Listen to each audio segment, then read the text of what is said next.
Hello YouTube! J'ai créé mon podcast Style de vie il y a quelques semaines et j'ai décidé de filmer aussi mes podcasts. Comment vous dire? Parfois, je suis une personne très perfectionniste envers moi-même et j'apprends à lâcher prise concernant ça, mais bon, c'est vraiment pas facile. Du coup, je m'excuse d'avance car j'ai eu des petits soucis techniques au niveau de la luminosité. Le soleil était très présent ce jour-là. Mais bon, j'ai investi comme je peux petit à petit dans du bon matériel. J'apprends de mes erreurs et voilà. En tout cas, installez-vous confortablement, ouvrez votre cœur sur ce grand sujet avec nous. Décidez de séparer en plusieurs parties ce sujet parce qu'il y a tellement de choses à dire. J'ai pas fini le montage, mais je pense qu'il y aura 3 ou 4 parties concernant l'adolescence. On a essayé d'échanger sur ce sujet en parlant un peu de tout. C'est assez complet, autant pour les ados que pour les parents. Mais comme tu as décidé de cliquer sur cette vidéo, je t'encourage à suivre la suite dans les prochains épisodes. Je posterai dans la même semaine parce que vraiment toutes les parties ensemble se complètent totalement. Et je vous encourage à partager ce podcast à des parents qui ont des ados, mais aussi à des ados. Tu comprendras pourquoi. Et je te souhaite un très bon visionnage. Bonne écoute et que cela puisse t'encourager. Bonjour à tous et bienvenue sur le podcast Style de vie.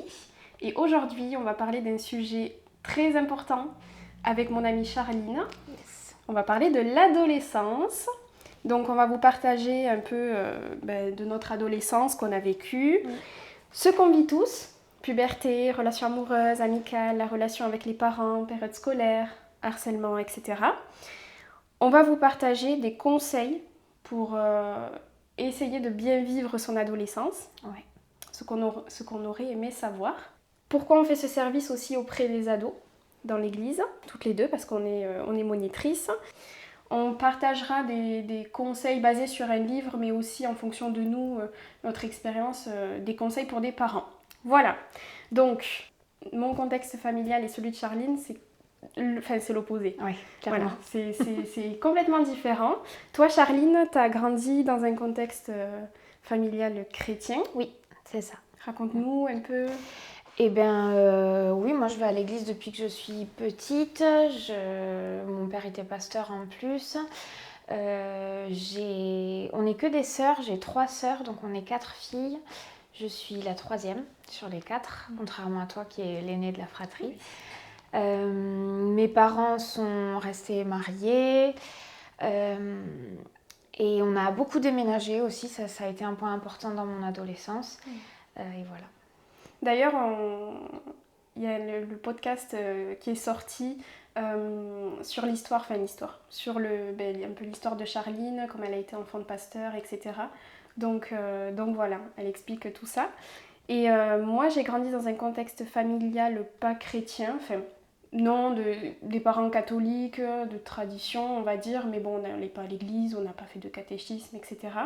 Et du coup, je suis l'aînée, j'ai un petit frère. Et voilà, et puis c'est vrai que nous, on est plus proche de l'adolescence, par rapport à nos parents, etc.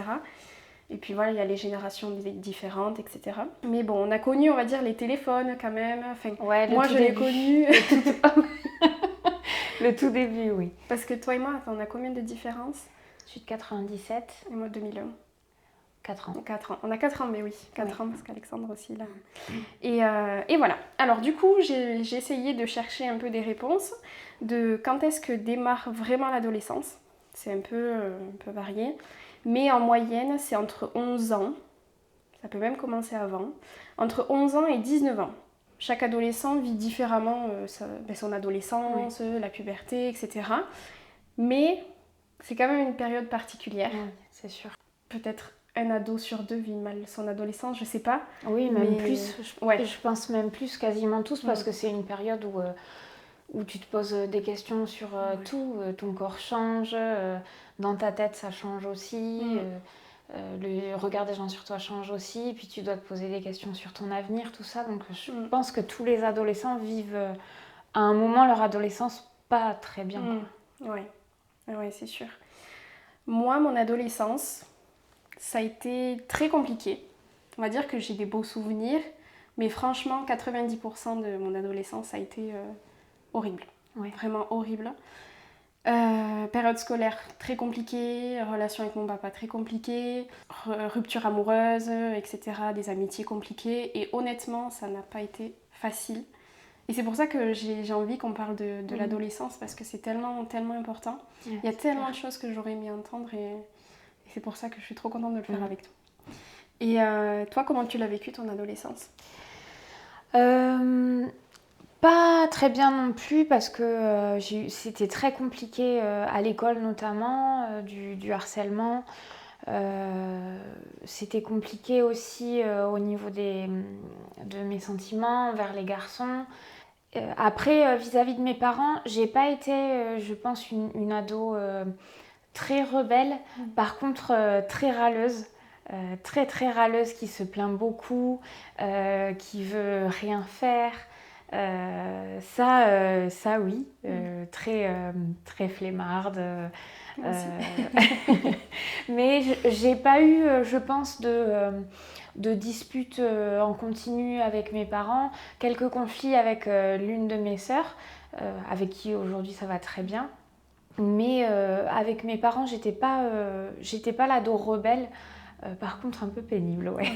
C'est vrai que l'adolescence, c'est là où commence la puberté. J'ai essayé de me renseigner sur la puberté, parce que j'ai appris plein de choses sur ça. La puberté, c'est la période de transformation physique, hormonale et physiologique. Donc j'ai regardé, et selon Amélie, donc l'assurance maladie, qu'est-ce que la puberté ? En fait, la puberté, c'est une période de la vie, au cours de l'adolescence, pendant laquelle les organes sexuels se transforment. Ils atteignent ainsi leur maturité progressivement pour permettre la reproduction. Ce processus de transition entre l'enfance et l'âge adulte s'accompagne également d'une évolution de l'ensemble du corps, avec apparition des caractères sexuels secondaires, poils, changement de la voix, croissance rapide, modification de la corpulence, mais aussi de la personnalité, avec des modifications psychiques et comportementales. Ces transformations s'étalent sur plusieurs années et leur durée diffère selon le sexe. Chez les filles, la puberté commence généralement entre 8 et 14 ans, en moyenne à 11 ans. Et chez les garçons, la puberté débute habituellement entre 9 ans et 14 ans, en moyenne à 12 ans. Et chez les garçons, elle dure plus longtemps. Bon, les filles, les règles. Moi, mes règles, je les ai eues très tôt. Je crois que j'étais en CM2. Ah oui, ok. Ouais, j'étais en CM2. Alors j'avais redoublé, donc je devais avoir entre 10 et 11 ans, je sais plus. Je m'en rappellerai toute ma vie. Toi, tu les as eues jeunes ? Je crois que j'étais en 6e ou 5e, donc ouais, 11-12 ans. Je devais avoir 11-12 ans. Et je m'en souviens bien aussi. Je me souviens très bien de comment ça s'est passé. Il y avait un invité à la maison. Donc quand je suis allée aux toilettes et que je me suis rendu compte que j'avais mes règles, alors ça va, je savais ce que c'était, mais comment veux-tu appeler ta mère alors qu'il y a un invité à la maison ? C'était vraiment gênant, ça je m'en rappelle. Donc moi je les ai eus, oui c'est ça, je devais avoir entre 10 et 12 ans et j'étais chez mon père parce que mes parents sont séparés. Horrible, parce que dire ça à mon père, je savais ce que c'était parce que ma mère m'en avait parlé. Et ça, je trouve que c'est super important. Ma mère m'en avait parlé, mais c'est vrai que ça a été super dur. J'ai pas osé le dire à mon père. Donc, j'ai dû demander à mon père d'appeler ma mère. Enfin, ça a été tout un truc. Mais c'est vrai que c'est tellement important, je trouve, d'en parler. Enfin, pour les parents, d'en parler super tôt. Pour moi, ça a été facile parce que j'avais que des sœurs et des grandes sœurs qui avaient déjà eu leurs règles. Et puis, c'était la période où, je sais pas si tu as eu ça toi aussi, mais où c'était à la mode pour nous, les ados, d'avoir ce livre, genre le dico des filles, avec tous les sujets là. Et du coup, j'avais eu ça, je sais plus, pour un anniversaire ou quoi. Et du coup, ça parlait des règles et j'avais appris quelques trucs dessus, en plus d'avoir des sœurs. Donc... Mais il y a des jeunes filles qui n'en ont jamais entendu parler et ça doit être une angoisse pas possible. Parlez-en à vos filles. Oui, c'est clair. La pilosité. Moi, ça a été un gros complexe. En plus, je suis d'origine portugaise, donc les blagues, ça y allait dessus. Mais c'est vrai que, waouh, moi, ça a commencé très tôt. Et puis, moi, ça a été un complexe. Parce que je sais pas pourquoi. Mais c'est vrai que ça a été un complexe. Enfin, tous les garçons qui rigolaient, oh, elle a des poils, un peu ça, elle est portugaise, donc voilà. Mais ouais, moi ça a été un gros complexe, mais vraiment très très dur. Il y a l'acné aussi. Moi j'en ai eu beaucoup. Et ça a été très dur. J'ai tout essayé. J'ai tout essayé pour les astuces de grand-mère, pour essayer de ne plus avoir de boutons, etc. J'ai tout essayé parce qu'il n'y avait pas autant de produits qu'aujourd'hui. Et puis, on n'avait pas forcément les moyens d'acheter des produits super chers ou de voir un dermatologue. Moi, l'acné, ça a été très dur. Ouais. Moi, j'ai encore aujourd'hui des soucis d'acné. Je pense que c'est très hormonal. Mais franchement, c'est vrai que ça a été un problème. En plus, j'avais l'une de mes sœurs qui avait un diplôme d'esthéticienne. Alors, elle était toujours à vouloir m'enlever les boutons quand il y en avait. Et puis, j'ai encore cette fâcheuse tendance à vouloir les enlever avec mes mains. Et puis, quand tu es ado, tu le fais pas forcément de la bonne façon. Donc, ça empire le problème. Et ça a été vraiment un gros complexe pour moi aussi. Franchement, les boutons... Ah, mais c'était horrible. Moi, j'avais des copines qui n'avaient pas du tout de boutons. Oui, pareil. La peau toute lisse. Et moi, j'étais là, mais c'était horrible. En plus, du coup, j'achetais des fonds de teint à 1€. Des fonds de teint pas très bons pour la peau. Donc, ça empirait le truc. Mais c'était horrible. Et j'en ai gardé des marques, d'ailleurs. Mais bon, ça, c'est vrai que l'acné, ça a été très difficile. Ouais. Ben, y a la voix aussi qui change, croissance. Oui, puis la voix, même chez les filles, d'ailleurs.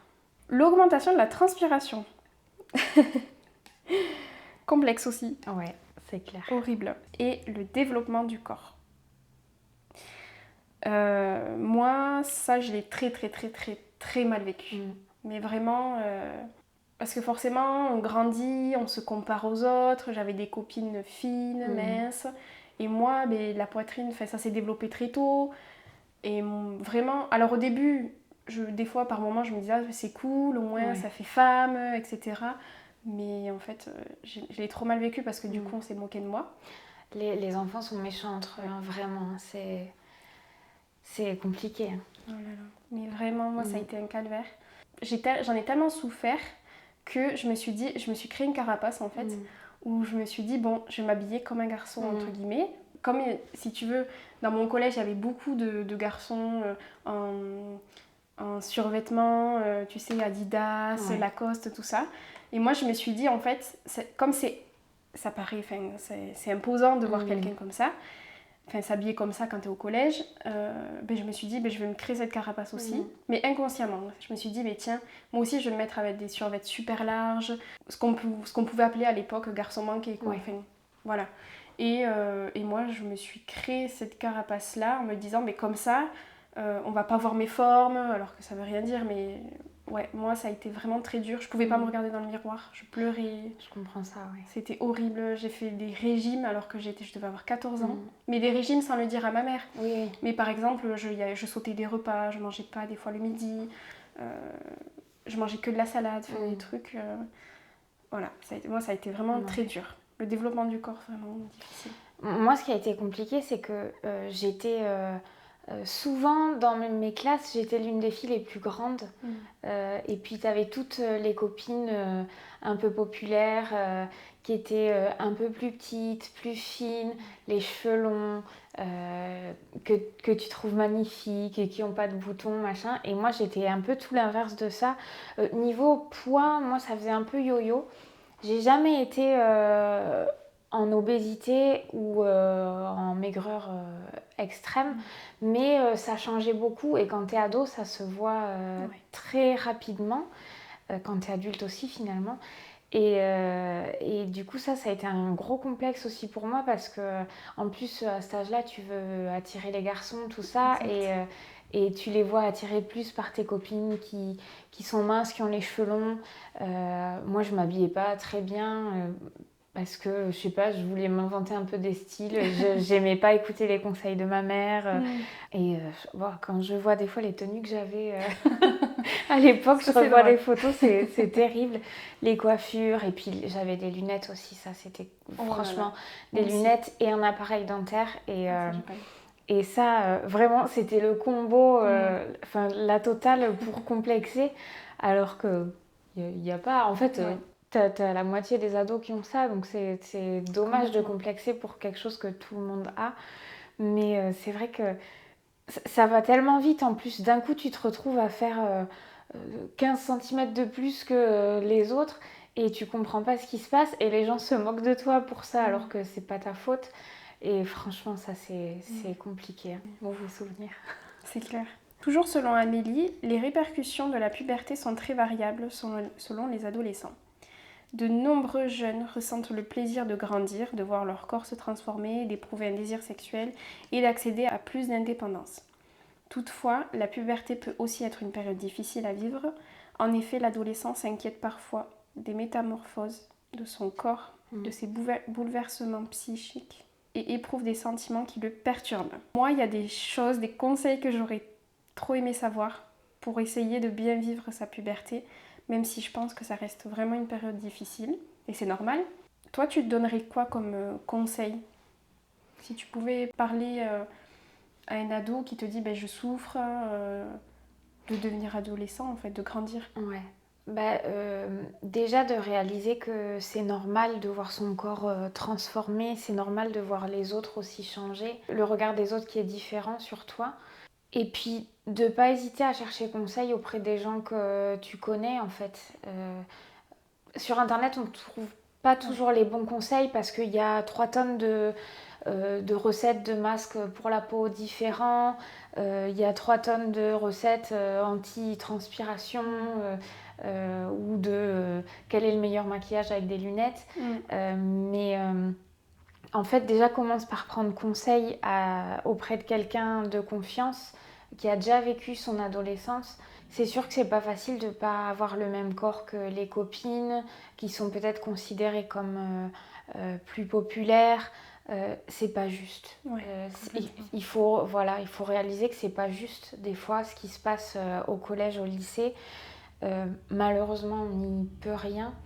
Mais il faut trouver en toi les choses que tu aimes et mettre en valeur ces choses-là et te les écrire, pourquoi pas, te dire moi j'aime mes cheveux, moi j'aime bien la forme de mes ongles, ça peut être des trucs tout bêtes, mais j'aime bien, je sais pas, vraiment trouver de la confiance dans les choses que tu aimes déjà en toi et travailler sur comment avoir plus de confiance par rapport au reste. Et qu'est-ce qui fait que tu n'aimes pas tes bras, qu'est-ce qui fait que tu n'aimes pas tes pieds, voilà. Je pense que c'est vraiment vraiment pas facile aussi, mais de communiquer avec ses parents. Et ça c'est très très dur. C'est vrai que j'ai eu de la chance entre guillemets d'avoir une maman qui était très très très ouverte. Moi aussi. Et avec qui je parlais beaucoup. Bon, mon papa c'était différent. Après je pense que la relation fille-papa, comme fils et maman, des fois ça peut être plus... Je pense que c'est même plus difficile pour un papa par rapport à sa fille. Oui. Voilà. En fait, de voir ta fille devenir une femme, ça doit faire très peur à un papa, je pense. C'est clair. Et je sais que c'est super dur. Si vraiment, vraiment, vraiment c'est pas possible, je pense que c'est important quand même de communiquer avec quelqu'un, peut-être une grande sœur, un grand frère. Un surveillant, une surveillante pour les filles. C'est ça. C'est important, je pense, pour les jeunes filles, quand tu as 11-12 ans, de vraiment te référer à une femme et inversement pour les garçons. On peut avoir une relation de confiance avec quelqu'un du sexe opposé, mais quand c'est le sujet de ces transformations physiques-là, il y a un côté très hormonal qu'un homme n'aura pas connu et inversement. Exactement. Donc vraiment de communiquer soit avec ses parents, et si par exemple une fille avec sa maman, maman je me suis pas très bien pour telle chose, j'aime pas ma peau, j'aime pas... Déjà le fait de dire, je pense que ça peut libérer aussi, ça te décharge entre guillemets d'un poids. Et si c'est trop difficile, même un responsable à l'église, si tu vas à l'église. Toujours comme tu dis, la relation, je pense que c'est vraiment vraiment important. Fille avec fille et garçon avec garçon. Pour éviter tout sentiment qui pourrait être ambigu de la part de l'adolescent aussi. Exact. Tu vois, moi quand j'ai été un peu plus jeune, déjà sortie de l'adolescence, mais j'avais beaucoup d'amis qui par exemple faisaient des colos et qui ont eu vraiment des sentiments ambigus vis-à-vis de jeunes garçons ou inversement des jeunes garçons qui avaient des sentiments ambigus ou des jeunes filles des sentiments ambigus vis-à-vis de leur moniteur, tout ça. C'est pour ça que c'est vraiment important de faire attention. Et je sais que quand on est une fille, pour les garçons, je sais pas, mais quand on est une fille, on a envie de plaire même aux adultes. Oui. Mais ça peut être un danger, donc c'est vraiment important. Et quoi qu'il en soit, un homme ne saura pas ce que toi tu vis puisqu'il l'a pas vécu. Complètement. Et je pense que c'est important aussi, si c'est possible, de pratiquer une activité physique, si c'est possible. Moi, dans mon cas, c'était compliqué parce que quand tu t'engages, quand tu vas faire du foot, etc., il y a quand même il y a l'aspect financier, des fois les parents ne peuvent pas, et puis pas tout le monde aime le sport aussi.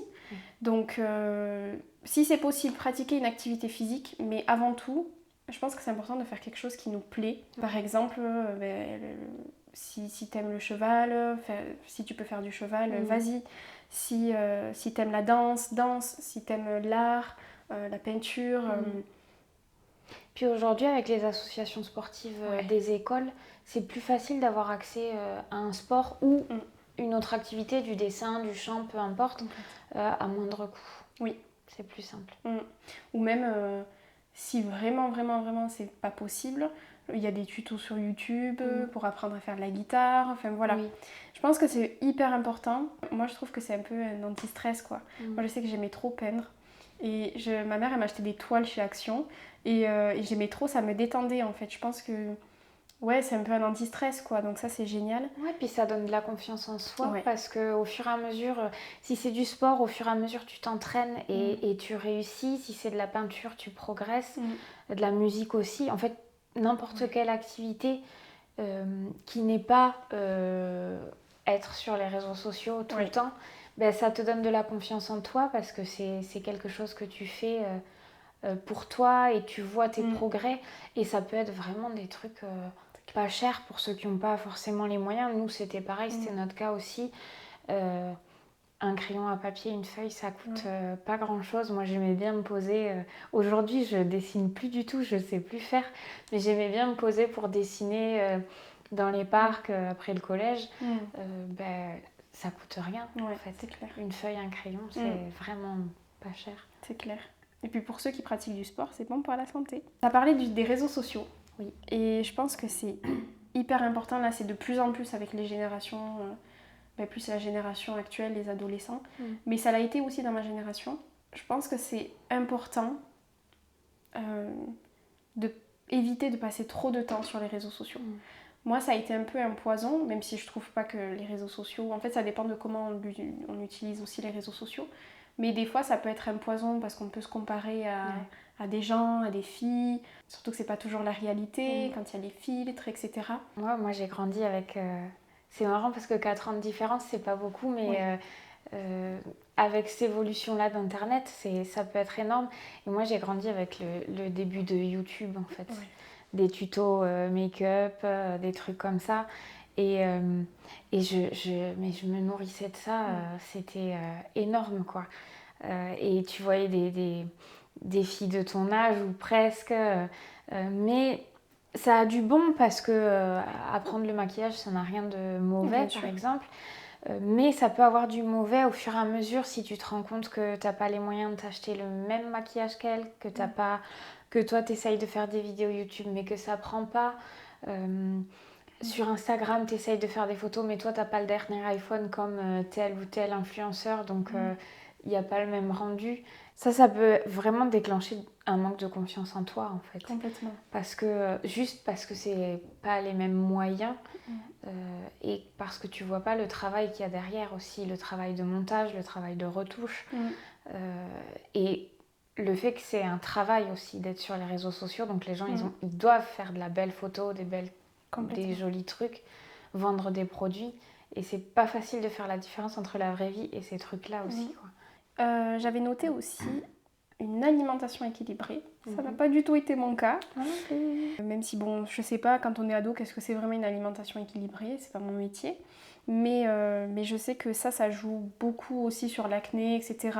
J'ai noté l'hygiène aussi. Oui. J'ai noté quelque chose que j'aurais vraiment trop aimé savoir. C'est de faire des exercices de cohérence cardiaque. Mais ça, j'aurais trop aimé parce qu'on ne parle pas de yoga ou quoi que ce soit, vraiment de cohérence cardiaque, de respiration, etc. Et je sais que moi, la psy, elle m'avait conseillé ça, mais c'est d'elle en fait que j'ai appris ça, entre guillemets. Et c'est vrai que à l'heure d'aujourd'hui, ça m'aide beaucoup. T'es tellement sujet aux crises d'angoisse quand t'es adolescent parce que tu comprends rien à ce qui se passe autour de toi. Et en fait, la cohérence cardiaque, c'est tout simple. C'est le fait de prendre des respirations profondes et des expirations longues dans un endroit calme.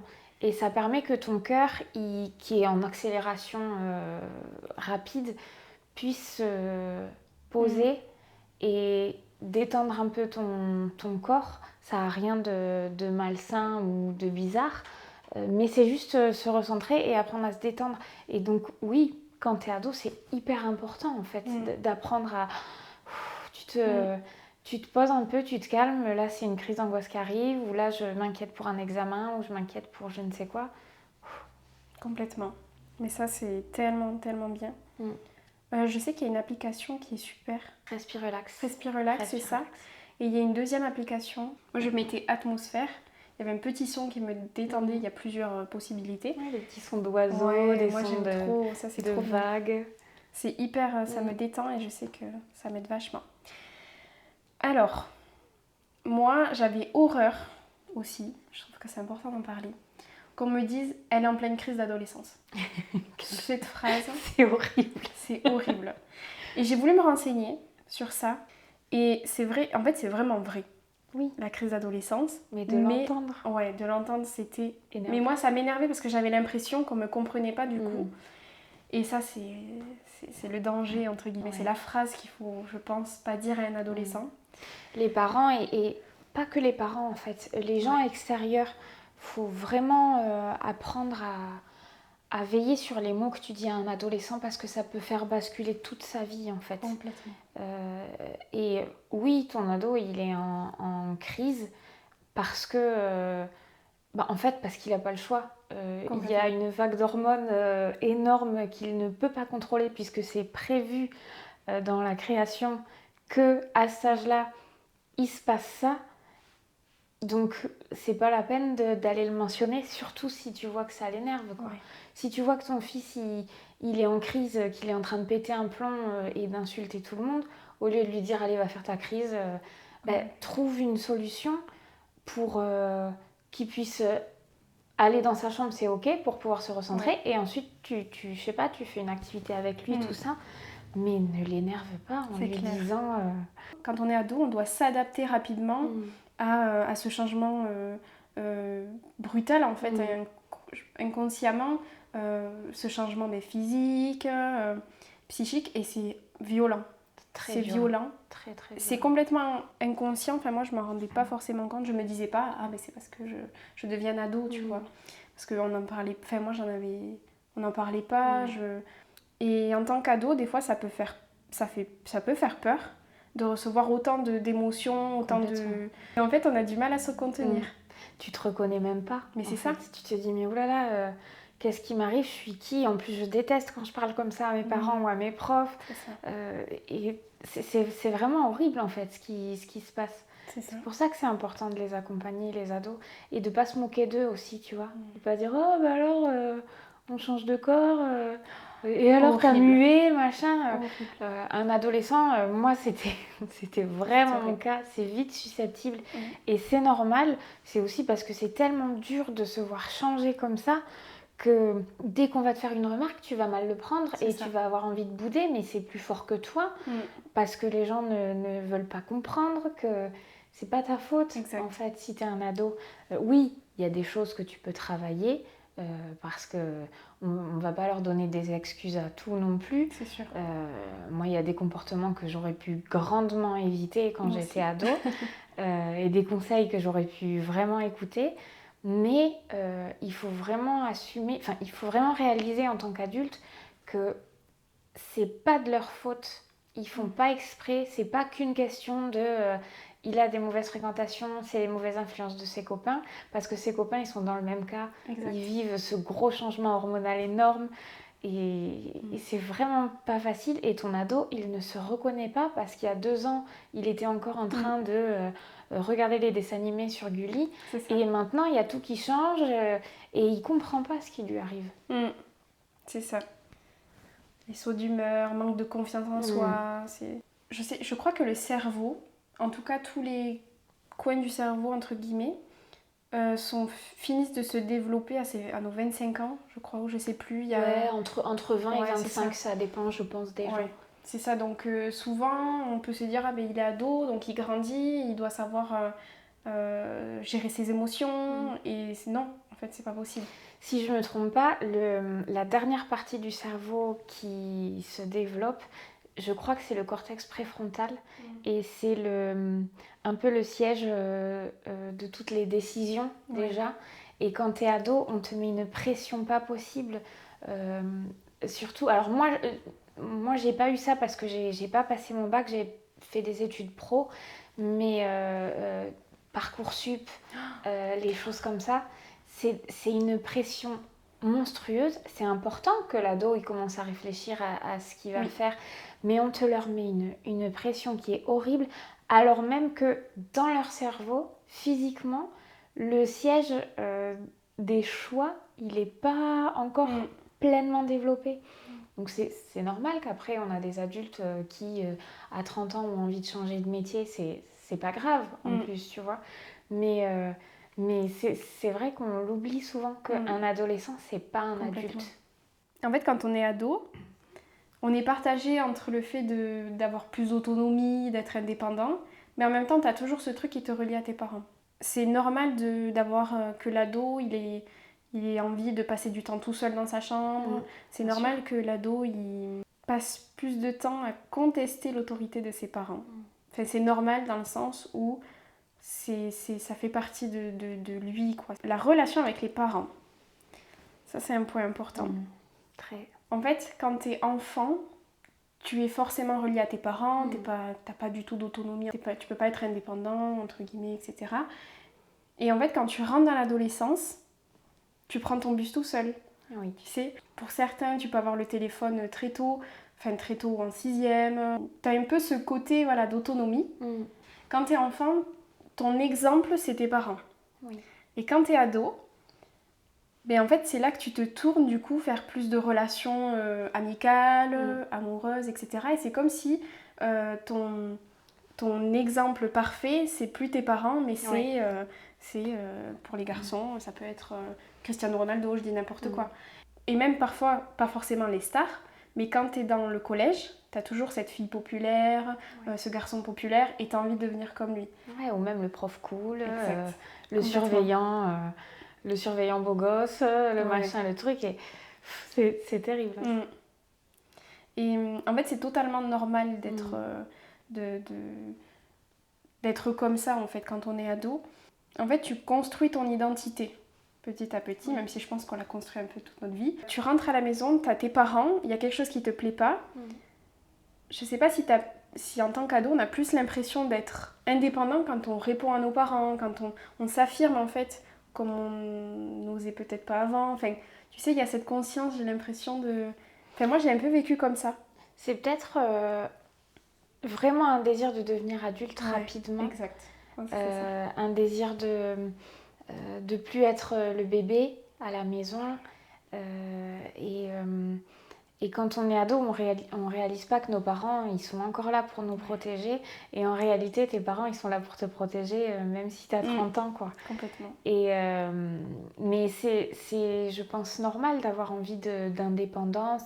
C'est pour ça que c'est primordial, quand ton enfant devient adolescent, de lui laisser son espace d'intimité, de lui laisser sa tranquillité au moins une fois dans la journée. Quand il rentre des cours, par exemple, je vivais mal le fait dès que tu arrives à la maison, il faut faire les devoirs ou raconter la journée, tout de suite. Alors que tu as besoin de décharger un peu, de peut-être regarder un épisode de ta série ou lire un chapitre de ton livre et te poser, avoir un peu ton indépendance, ton intimité, et ensuite de re-rentrer dans le cadre familial. Et c'est à ce moment-là que ça peut être bon de demander à poser le téléphone, de faire quelque chose. Mais c'est important, après une journée de cours, de laisser son enfant avoir cette sensation d'indépendance. Ouais. Bien sûr, il est toujours chez toi. Bien sûr, c'est toi qui paye son goûter qu'il est en train de manger sur son lit. Et voilà, mais c'est primordial pour son développement, en fait, de lui laisser de la place et de le laisser avoir cette impression d'être un adulte pendant 20 minutes après les cours. Ensuite, il redevient ton enfant et là, il peut te raconter sa journée. Et à ce moment-là, tu peux... Puis, ça te permet aussi de... si tu vas chercher ton enfant au collège, qui te dit qu'il n'a pas eu une très bonne note ou que tu as reçu son bulletin par mail, ça te permet, là, ce moment après les cours où tu laisses ton enfant dans l'indépendance, de toi aussi en tant que parent, redescendre en pression et te dire « Ok, là, il y a un sujet important à aborder, un sujet sérieux, un sujet où je suis peut-être un peu en colère, mais redescendre en pression, c'est un moment pour toi aussi en tant que parent pour redescendre et ensuite avoir un moment plus agréable avec ton enfant. Et en fait, c'est bon pour les deux parties. Au final, c'est vrai. En fait, souvent, et c'est totalement normal, moi j'essaye de me mettre à la place des parents, je me dis demain j'ai un adolescent, il me répond, il me parle mal, et je me dis que, en fait, naturellement, tu vas du coup, quand tu as l'autorité entre guillemets sur ton enfant, tu vas répondre à ça, lui dire mais tu me parles pas comme ça. Des fois ça peut même aller dans des violences physiques, bien etc. Sûr. Et on sait que la plupart des ados vont pas dire oui papa d'accord ok. Et souvent quand t'es ado, moi je sais que ça a été mon cas, j'ai répondu et en fait ça faisait tu sais une montagne.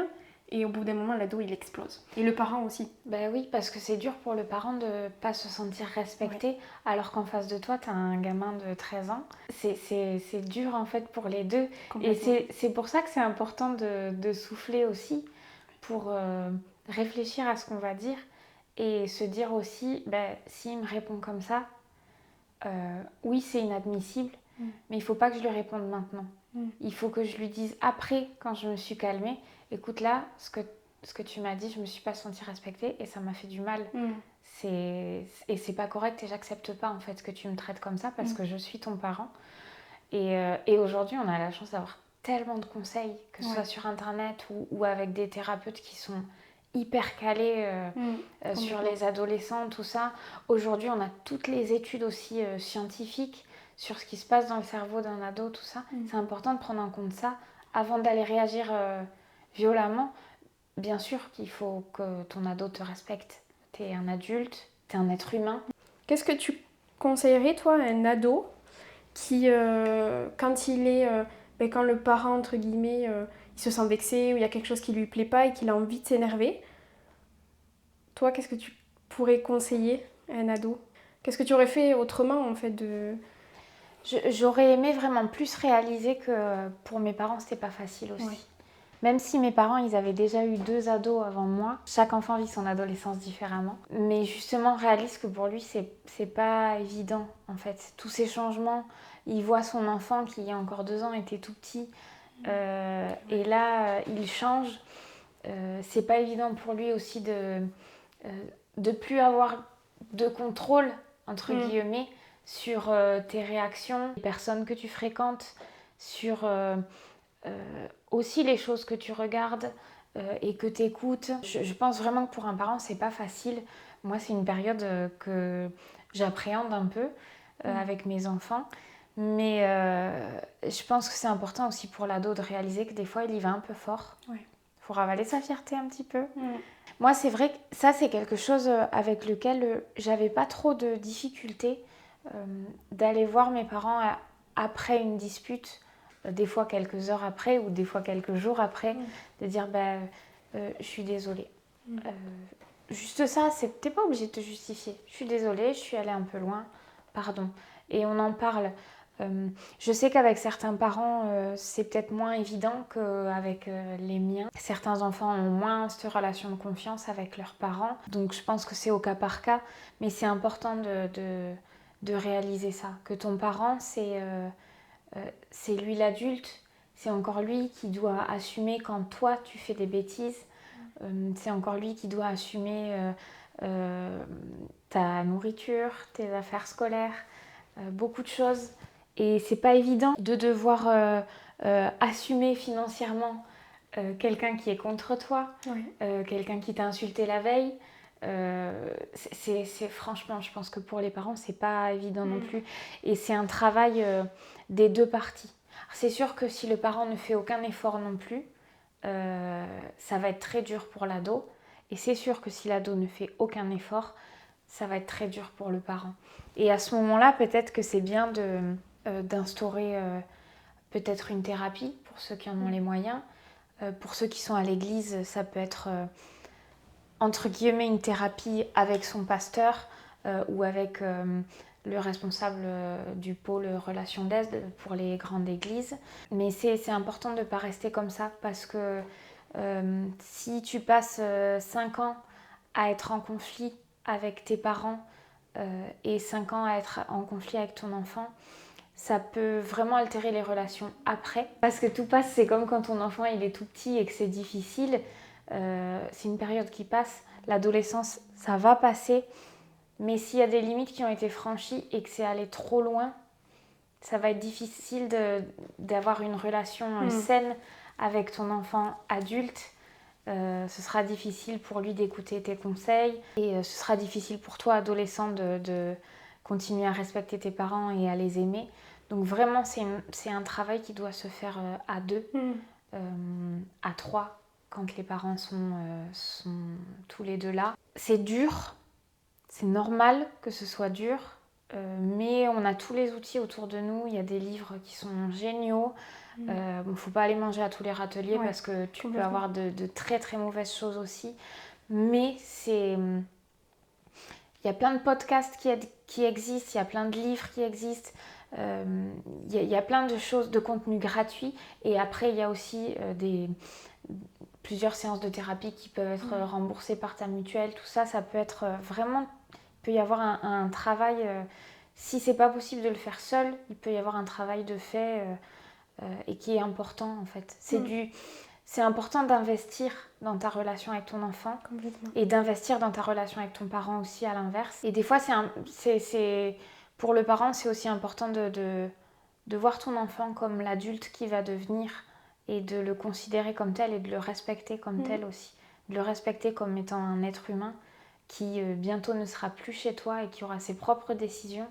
C'est important de lui donner le bon exemple aussi.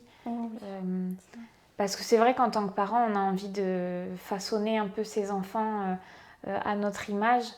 Mais il faut déjà qu'on ait une bonne image dans les yeux de nos enfants. Pour les ados, apprends à voir le bon dans ton parent. Ton parent, c'est pas que la punition qu'il t'a donnée parce que ça fait 2 bulletins qui arrivent qui sont très mauvais. Ton parent, c'est pas que ça. Donc, faut apprendre à être reconnaissant, à être serviable et à essayer d'en apprendre plus aussi sur tes parents parce que moi, je regrette beaucoup de choses que j'ai pas demandé à mes parents, que j'aurais aimé savoir de leur histoire. T'as l'impression que tu connais tes parents quand t'as 13 ans et que c'est juste ouais, ma mère elle me saoule, mon père il me saoule. Ton parent il a une histoire, ton parent il a été ado. Dans d'autres circonstances, parce qu'il n'y avait pas les réseaux, les trucs comme ça, nos parents ils n'ont pas eu ça, donc forcément c'est encore plus déstabilisant pour eux. De tomber sur un ado qui a Instagram et TikTok, c'est super compliqué. Mais ton parent, ça a quand même été un ado qui a aussi été en conflit avec ses parents, qui aurait peut-être aimé aussi avoir des conseils. Comment toi, t'as vécu ton adolescence, papa? Est-ce que c'était dur? Est-ce que t'avais des conflits avec tes parents? Comment t'as vécu le fait de choisir ton métier? Comment t'as vécu le fait de choisir la personne avec qui t'allais passer ta vie? Voilà. Oui, c'est vrai. Bon, je t'encourage à regarder la suite qui arrive dans quelques jours. Sur YouTube, tu peux activer la cloche pour les notifications et normalement sur Apple Podcasts, dans les autres podcasts aussi. Je suis présente sur Instagram, c'est là où je partage du contenu, notamment concernant les podcasts, donc n'hésite pas à suivre. Et j'en profite pour vous remercier concernant vos retours sur les autres épisodes que j'ai sortis avant. Vraiment, je remercie Dieu pour ça et je prie pour qu'il puisse continuer à agir dans vos vies et qu'il fasse son œuvre. Merci beaucoup, soyez bénis, bonne journée ou bonne nuit si tu écoutes ça le soir. À bientôt.